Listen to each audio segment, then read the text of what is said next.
It's all about innovation. I'm Dan Rutstein from UKTI. Today I'll be talking with some of the UK and California's leading businessmen about innovation, the journey, what it takes to be successful, and why you should enter the Brit Week UKTI Business Innovation Awards.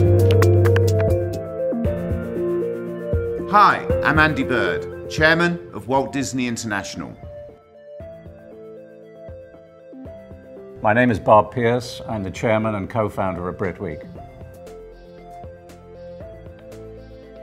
I'm Carlo Cavagna, head of UK Trade and Investment in Los Angeles. Hi, I'm Carlos Amesqua. I'm one of the judges of the Brit Week UKTI Business Innovation Award.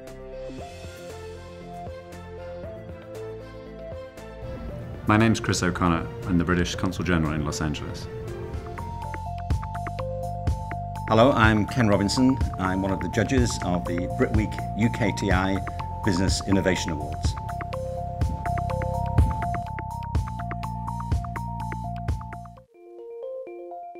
Hand over to Carlo to talk about why we do these awards. Well, the reason UK Trade and Investment founded these awards in partnership with Brit Week is because our role is to encourage commercial connections between the UK and California. And what we have found is that those commercial connections often center around innovation.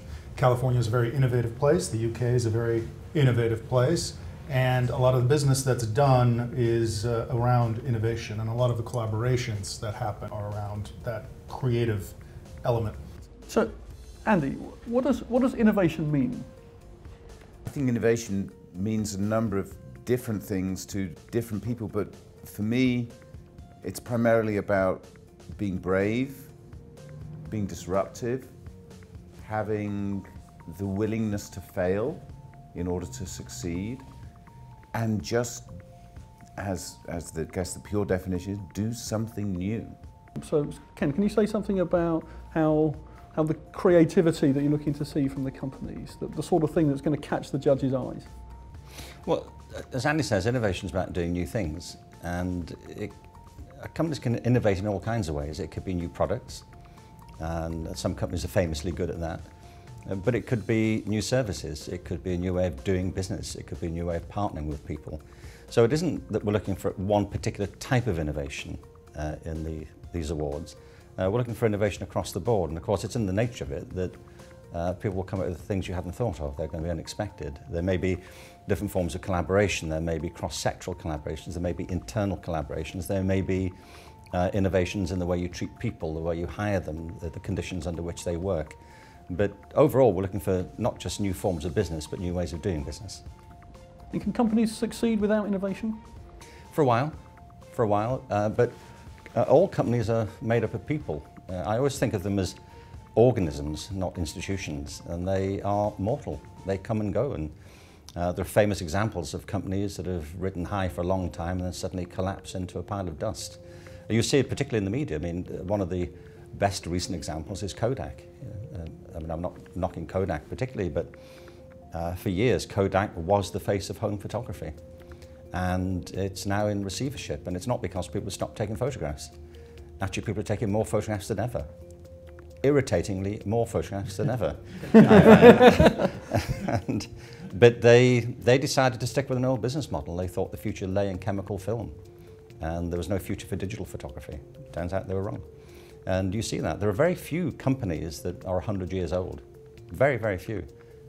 Many companies come and go within really a single human lifespan, or much shorter than that. And the answer really is that you have to adapt to the environment. You adapt to it, you change it, you contribute to it. But if you stand still while the world around you is changing, it's very unlikely that you'll be there for long. I think the people aspect is so important because, and as judges, sometimes companies may think, well, I don't have an innovative product, and it's all about either product or technology, but it's all largely companies that succeed and are able to innovate are those companies that are able to manage their people in the best way and allow those people to change and become innovative.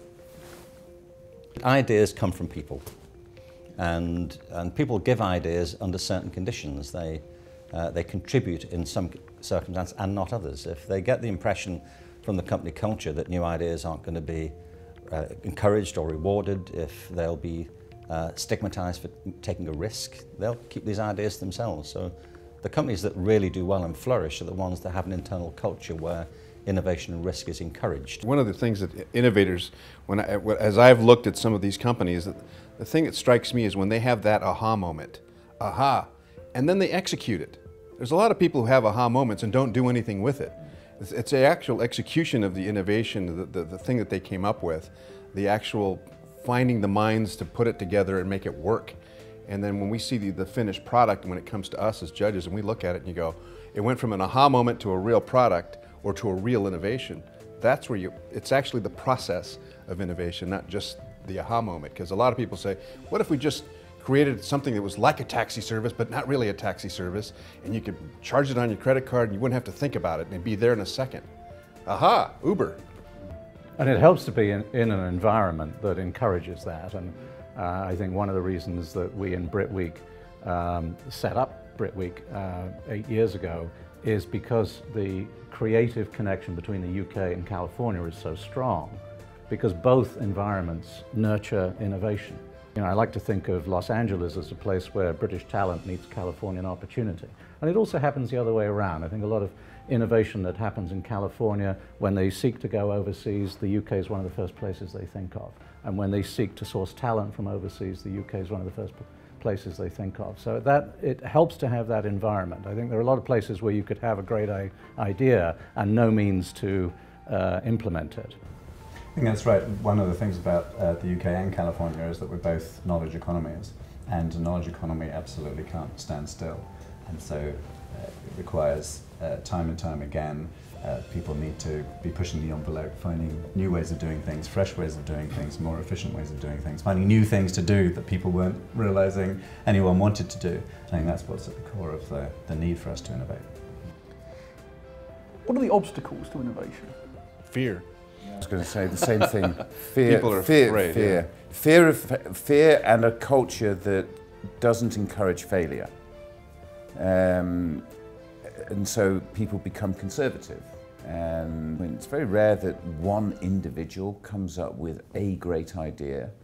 You know, I think that's more the exception to the rule. It's all about collaboration and creating the right environment within which creativity and innovation can take place, and stifling that fear and allowing people to, you know, the communication processes, whether it's within an office or within geographies. You know, many of the great entries we've had in the past have been where you've seen enormous collaboration between the California either headquarters or branch of a UK company or vice versa, you know, and how they've worked together to solve a problem in an innovative way or create a new innovative problem. And you have to listen as well to what other people are saying. I mean, I've been involved recently with a couple of startup companies, and the original idea was cool, but it wasn't quite what people wanted. So you've got to keep your mind open to people telling you that your original idea that you think that people should want isn't quite what they want. So you need to tweak it and adapt it and address a need. I mean, to me, innovation is solving a problem that actually needs to be solved, or meeting a desire which is genuinely desired, not just coming up with a cool idea and saying, you know, we want everybody to buy this. Mind you, it's also sometimes, isn't it, creating an appetite where there wasn't one. I mean, before the iPod came out, nobody knew they wanted one. And then nobody could live without one, you know? Or the smartphone. I mean, I remember when the idea of everybody having mobile phones came out, telephone companies couldn't see the point of it at all. And they thought, well, businesses have telephone numbers, houses have telephone numbers, people. Why would a person have a telephone number? And now we can't live without it. So it is sometimes the great innovators create appetites where now we wish they didn't.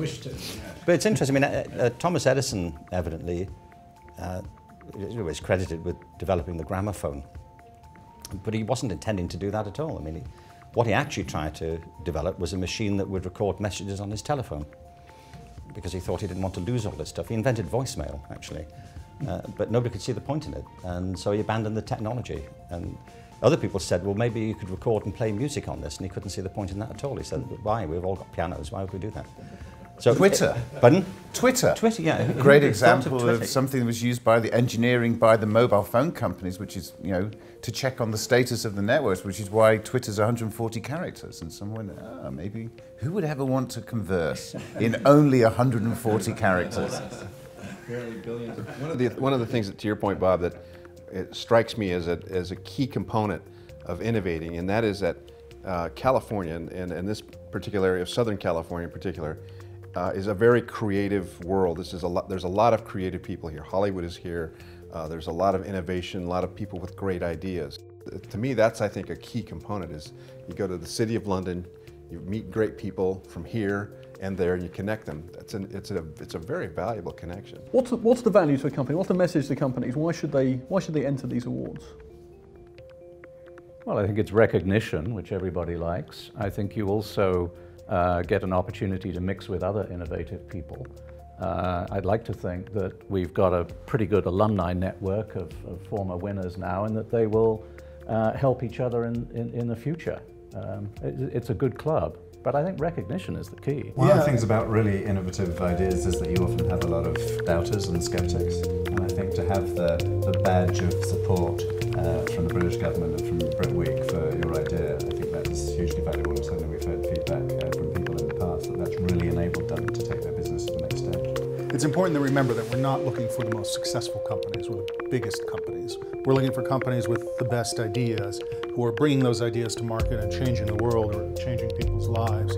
And sometimes those ideas come from small companies that will benefit from the exposure.